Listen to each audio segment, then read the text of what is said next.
Tes, tes. Oke, halo semuanya, balik lagi dengan saya teman-teman ya di Trader ID. Nah, seperti biasanya hari ini hari Minggu, saya akan membahas beberapa saham yang menurut saya masih cukup layak ya buat diperhatikan. At least seminggu, 2 minggu, 3 minggu ke depan lah teman-teman ya.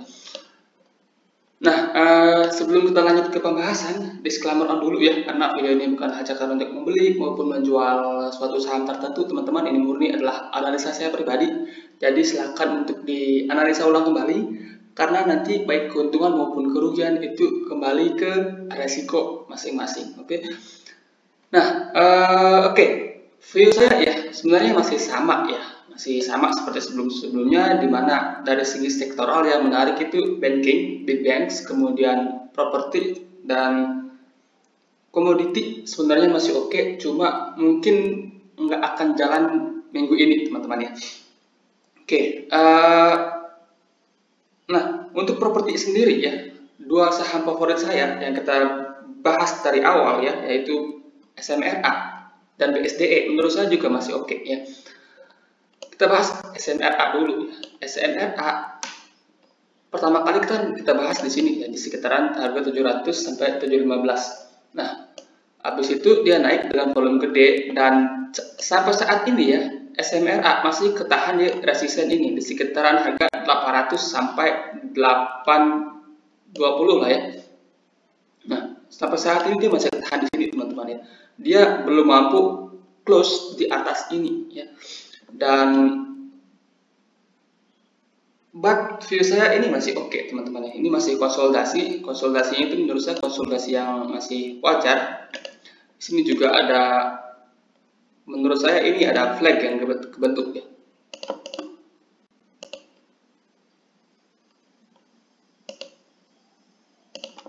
Menurut saya ini ada flag yang kebentuk, dimana kalau teman-teman mau beli di harga sekarang cicil-cicil, menurut saya masih oke ya, masih worth it. Cicil-cicil plan saya masih sama sih ya, cicil-cicil sampai 765 ya, 770 sampai 765, dan spare cash lebih kalau dia sampai turun ke 750-an ya. Kalau close under itu teman-teman bisa kurang porsi, kemudian entry lagi di sekitaran 700. Nah, so far view saya sih untuk properti ya, majority semuanya masih oke. Nah, SMRA ini juga sebenarnya masih oke. Dan kalau dia nanti mampu close di atas 800-an ya, close di atas 800-an, maka ada potensi nih. Ada potensi dia menuju 900 and then ke angka 1000 teman-teman ya. Dan properti view saya majority semua masih oke ya, majority. Oke, itu untuk SMRA. Kemudian ada BSDE. Nah, BSDE sendiri ya, kita juga masukkan ke watchlist kita minggu lalu teman-teman, di mana waktu itu kita bahas di candle merah ini ya, 18 Maret. Nah, waktu itu saya sarankan untuk beli cicil-cicil ya, spare cash lebih sampai 900 ini ya, spare cash lebih sampai sini ya. So far yang buat teman-teman yang udah beli ini masih dalam kondisi profit, dan ada potensi nih dia membentuk pattern inverted head and shoulders teman-teman ya. Di sini udah jadi shoulder kanan, kemudian headnya udah jadi. Nah, sekarang dalam proses pembuatan shoulder kiri teman-teman, dimana kalau BSDE ini break dari 1080, maka dia ada potensi menuju ke 1225 teman-teman, 1225, dan kalau itu lewat maka potensinya bagus banget ya, potensinya menarik banget. Nah, so far properti majority saham-sahamnya ya secara teknikal juga masih oke, dan secara katalis juga sebenarnya masih oke ya. Cuma saham-saham properti biasanya itu gerakannya nggak kenceng ya, agak sedikit lambat, jadi perlu kesabaran yang ekstra di saham-saham properti seperti ini. Oke, itu untuk BSDE teman-teman. Kemudian ada DSNG. DSNG ya, so far menurut saya masih oke teman-teman. So far view saya masih oke. Nah, kalau teman-teman ingat ya, pertama kali kita recommended by DSNG itu di sini teman-teman ya, waktu dia break cup and handle, kemudian setelah itu pernah kita bahas lagi karena dia membentuk pattern inverted head and shoulders ya, pattern lanjutan, dan targetnya itu sebenarnya udah kecapai. Nah, untuk saat ini ya, untuk saat ini kalau kita ke time frame kecil ya, kalau ini kan nggak kelihatan apa-apa ya patternnya. Kalau kita ke time frame kecil, di sini dia di sini ada pattern baru yang mau dibentuk ya. Ini kita bisa hapus dulu.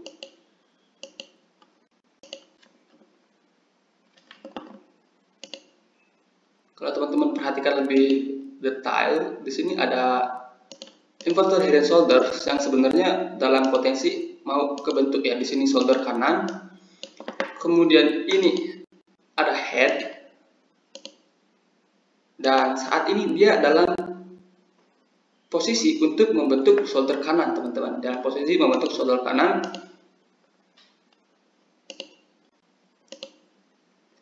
Dimana kalau DSNG ini mampu lewat dari 705 teman-teman, maka ada potensi dia melanjutkan kenaikan ke last high-nya, bahkan maybe lebih ya, ke sekitaran 770 sampai 775. Jadi so far menurut saya sih DSNG masih oke ya.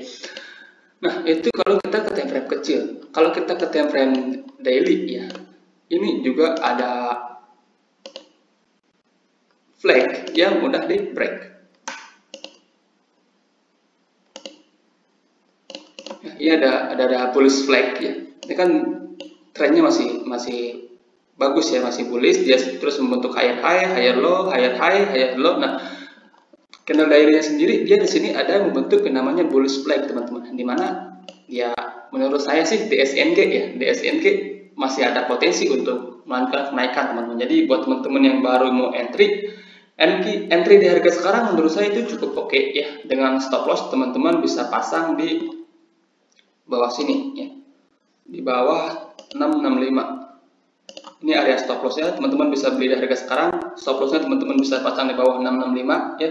Kalau close under ini teman-teman bisa cut dulu ya, dengan potensi kenaikan at least ke last high-nya di sekitaran 770 sampai 775. Itu untuk pendeknya. Nah, dan kalau ini lewat teman-teman ya, maka potensinya itu cukup jauh ya, cukup menarik. Dan view saya untuk CPO sebenarnya masih sama ya, seperti view saya pada bulan Januari, masih akan bullish ya. Dari segi harga CPO sendiri yang terus meningkat, kemudian saham-saham yang masih lagging ya, so far sih CPO menurut saya masih layak ya buat teman-teman perhatikan. Nah, favorit saya ada dua ya, DSNG dan ASIP, dan itu sudah saya jelaskan dari bulan Januari ya. Kenapa saya pilih saham itu saya sudah jelaskan dari bulan Januari, teman-teman. Oke, itu untuk DSNG. Kemudian ada TINS yang menurut saya oke juga ya. Trio metal sebenarnya masih oke, dan TINS itu yang gerakannya paling lama, teman-teman. So far TINS ini yang paling tertinggal. Nah, TINS sendiri terakhir kali kita bahas di sini ya. Di channel ini waktu itu saya bilang TINS ini break pattern inverted head and shoulders, dan kalau ini nggak mampu lewat harusnya dia ketahan dulu ya. And then besoknya dia ketahan, habis itu dia rebound ya, rebound dengan volume yang meningkat ya. And, perdagangan terakhir dia nggak kemana-mana ya. Nah, oke, ini kalau kita bahas TINS ya. Kalau kita view-nya panjang, teman. Kalau kita view-nya panjang, TINS ini udah sideways cukup lama ya, dari tahun 2021 sampai udah setahun ya, udah setahun TINS ini bergerak sideways. Which is ini artinya pola-pola akumulasi, teman-teman, pola-pola akumulasi. Nah, view saya masih sama ya. Kalau TINS ini ya mampu lewat dari ini 1920, maka ada potensi TINS akan nutup gap di sekitaran 2300-an, and maybe dia akan ke last high-nya ini ya. Ada potensi TINS akan ke last high-nya ini ya. Dari harga timah juga terus meningkat, kemudian dari segi in the future ya, dari mobil listrik yang juga akan menggunakan timah. Jadi so far TINS ini ya, TINS ini menurut saya masih oke, masih layak untuk dikoleksi. Nah, untuk area beli saat ini ya, supportnya itu ada di 1770 sampai 1750, teman-teman. Nah, teman-teman bisa koleksi ya tipis-tipis dari harga sekarang kemudian spare cash lebih kalau seandainya TINS itu turun sampai sini ya. Jadi sekitaran 1670-an ya. Spare cash lebih kalau sampainya dia turun sampai sini ya. Jadi teman-teman udah mulai koleksi boleh ya tipis-tipis. Kemudian kalau dia turun lagi ke sini, koleksi lagi ya. Kalau dia turun lagi sampai ke sini, di situ teman-teman bisa average lagi ya. Nah, kalau ini jebol, maka teman-teman kurangi porsi dulu ya. Kurangi porsi dulu, jangan melawan market. Kurangi porsi and then enter lagi di sekitaran sini. Di dua spot ini di 1500 dan 1480. Buat teman-teman yang udah beli sebelumnya di sini ya, saham ini masih layak untuk di hold, dan view saya sebenarnya probabilitasnya tahun ini harusnya ya nggak pasti bener ya. TINS itu bisa nutup gap di 2300 di mana Antam Info sendiri udah pada nutup gap. Nah, hopefully TINS ini juga ikut nutup gap di sekitaran 2300-an. Jadi untuk view pendeknya sih menurut saya area koleksi yang menarik itu di sekitaran sini ya, di sekitaran 1770 sampai 1750. Tapi kalau mau koleksi di harga sekarang juga menurut saya sih masih cukup oke ya, tapi tipis-tipis dulu ya. So far view-nya masih oke untuk TINS dan Trio Meta. Kemudian PALM. Nah, PALM ini sendiri itu watchlist kita minggu lalu dan targetnya sebenarnya udah tercapai ya, dimana minggu lalu di sini saya bilang ada penan yang dibentuk oleh PALM dan targetnya itu udah kecapai. Targetnya itu udah kecapai di sekitaran 950 ya, beberapa titik di bawah itulah ya. Nah, PALM ini sebenarnya view saya masih oke ya di PALM ini. Kalau teman-teman ikut video saya dari awal ya, pertama kali kita bahas PALM itu di sini ya. Waktu itu saya bilang PALM menarik karena ini dia udah beberapa kali waktu itu dia menguji resisten dari double bottomnya ini, dan habis itu dia break. Kemudian per hari ini ya, PALM itu ada potensi membuat pattern baru, yaitu cup and handle dengan neckline di 950 teman-teman ya. Kalau kita perhatikan ya, pas dia break dari penannya ini volumenya gede, habis itu dia turun dengan volumenya kecil-kecil dan volumenya ini pun disertai dengan gap up teman-teman ya. Jadi dia close di sini, kemudian besoknya open gap up, turun lagi, open gap up lagi, turun lagi. Nah, sebenarnya ya view saya masih menarik ya di saham ini dengan potensi cup and handle yang kalau mampu di break maka dia bisa lewat dari 1100 teman-teman. Nah, targetnya sendiri itu di sekitaran sini 1250 lah ya, 1250 sampai 1260 kalau PALM ini mampu lewat dari 950 teman-teman. So far sih masih menarik ya, katalisnya juga masih oke.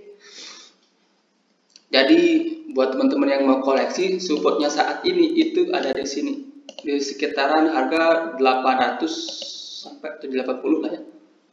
Ya, support yang saat ini ada di sini. Kalau teman-teman mau buy on weakness ya tunggu dia di sekitaran sini teman-teman ya. Tunggu dia di sekitaran sini, kalau dapat ya bisa beli tipis-tipis ya, mungkin setengah porsi dulu ya, kemudian setengahnya lagi teman-teman bisa manfaatkan untuk buy on breakout di 950 teman-teman ya. Oke, itu untuk PALM sebenarnya ya view saya masih oke. Dari tren juga masih oke ya. Kalau kita tarik garis trendline dari sini, trennya juga masih oke teman-teman. Kemudian yang terakhir ada RALS. Ini saham yang baru saya bahas sebenarnya. Udah lama nggak saya bahas. Kemudian RALS ini terlihat cukup oke ya, Dimana RALS ini sebenarnya sebelumnya kita udah pernah profit lumayan gede ya. Oke, ini kita bisa hapus dulu. Kemudian RALS ya, kalau kita perhatikan dari segi chart ya, tren dari RALS ini masih sideways teman-teman, masih sideways. Kemudian dari last high-nya ini ke low-nya ini dia ada membuat pattern volume wedge teman-teman, dari sini ke sini ya. dia ada membentuk pattern falling wedge.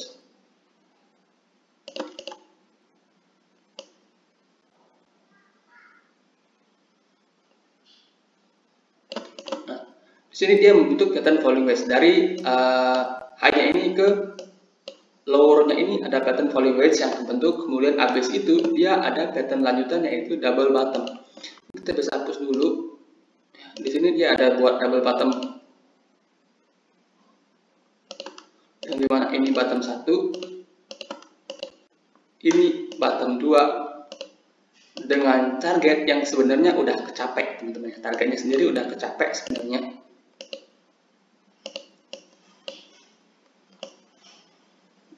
Ya, sebenarnya targetnya udah kecapek ya di sekitaran 730-an. Nah, habis itu saat ini posisi candlenya itu arouse ada potensi membuat pattern lanjutan yaitu ascending triangle ya. Kalau kita ke time frame kecil ini bisa lebih jelas teman-teman ya. Oke, ini kita bisa hapus dulu ya.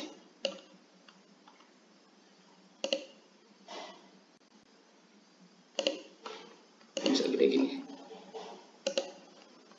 Kalau kita ke time frame 1 jam ini bisa lebih jelas ya, ascending triangle-nya bisa terlihat lebih jelas teman-teman. Oke ya. Dan dimana kalau RALS ini mampu lewat 730, maka ada potensi RALS itu akan melanjutkan kenaikan ke sekitaran 765. Jadi so far ya RALS menarik, volumenya oke, kemudian pas dia konsolidasi membentuk ascending triangle, volumenya tipis-tipis terus menipis. Nah, sekarang itu sedang berada di support trendline. Jadi buat teman-teman yang mau koleksi ya, stop lossnya teman-teman bisa pasang di bawah 700 ya. Kalau close beberapa tick di bawah 700, maka stop lossnya teman-teman bisa pasang di situ. So far sih masih menarik ya kalau menurut saya untuk RALS, dan ada potensi dia menuju last high-nya di sekitaran harga 800. Ada potensi ya, nggak harus nyampe, but ada potensi. Nah, kalau dia sampai ke situ ya dan lewat, maka RALS ini menarik banget teman-teman. Ya, kalau dia ke 8 sini ya, 800-an dan itu mampu lewat, maka RALS itu menarik banget. Ini ada double bottom yang gede ya. Which is ini bottom 1 dan ini bottom keduanya. Ini untuk view panjangnya teman-teman. Jadi buat teman-teman yang mau swing trade di saham ini ya, RALS bisa dikoleksi di harga sekarang. Kemudian stop lossnya teman-teman bisa pasang di bawah 700. Kalau close di bawah 700 teman-teman bisa cut dulu ya. Kalau kemudian dengan target terdekat di 760, kemudian target berikutnya ada di 800, dan kalau 800 itu lewat, maka potensinya RALS bisa ke 900 dan maybe 1000 teman-teman. Jadi so far RALS ini kalau dari view saya cukup menarik ya, cukup menarik buat di swingkan ya. Tapi sahamnya ini nggak begitu kenceng ya. Biasanya sahamnya nggak terlalu kenceng naiknya, tapi stabil teman-teman, tapi stabil ya. So far menarik sih, jadi bisa buat teman-teman perhatikan. Oke, sekian ya untuk video pertama kita hari ini. Kemudian untuk video berikutnya saya akan bahas saham-saham yang lebih menantang ya, yang lebih yang lebih volatile teman-teman, yang geraknya lebih volatile tapi bisa memberikan gain yang cukup besar dengan potensi risk yang juga cukup besar. Oke, sekian dulu, selamat hari Minggu teman-teman.